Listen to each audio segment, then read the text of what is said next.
Hello? Kuya, sa'yo daw.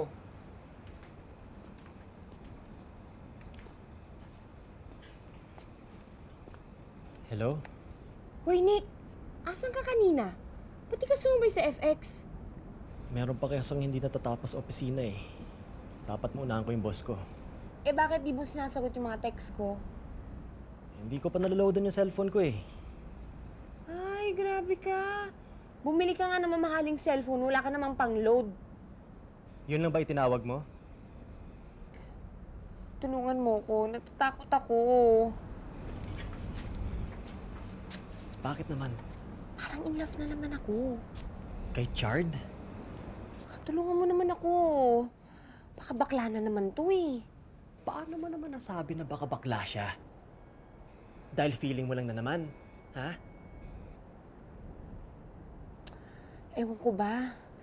Hindi mo ba napapansin? Parang masyado siyang gwapo, mabango, malinis, para sa isang FX driver.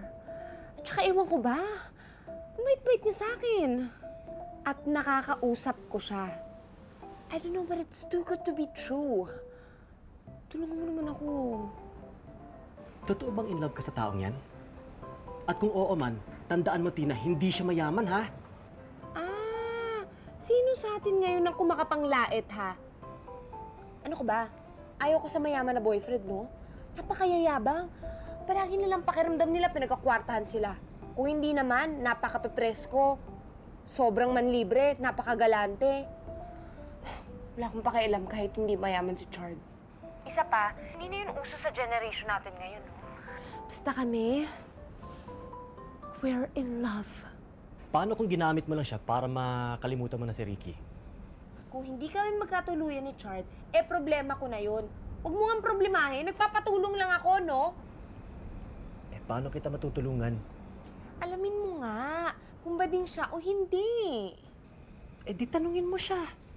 Huh? Ayoko nga, baka magalit yun sa akin. Oh, sige na nga. Sige, bahala ka na. Thank you! Uy, pag-usapan natin bukas sa cafeteria during lunch, okay? Sige na, bye. Sino naman yan?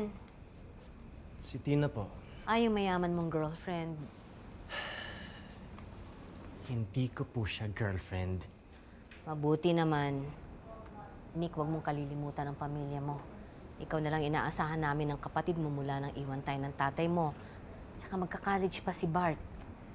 Ma, hindi ko yung kakalimutan. Hayaan mo, makakapagtapos din si Bart. At saka mahirap magkaroon ng mayamang girlfriend. Huwag kang magsasasama doon, ha? Baka mamaya mo madamay ka pag na-hold up siya. Hindi ka ba nanonood ng balita o nagbabasa ng dyaryo? Tsaka may kotse naman siya, bakit hindi na lang siya magpahatid? Wala. Ayaw niya. Gusto niya matuto mag-commute. Meron ba namang ganun? Mahirap kasi yung parking sa amin, ma. Mas madali talaga mag-commute. Kahit pa, bakit ba ikaw ang ginagawa niyang bodyguard, ha? Babayaran ba ng pamilya ng mayaman mong girlfriend kapag nadamay ka sa pang-hold up ng anak nila?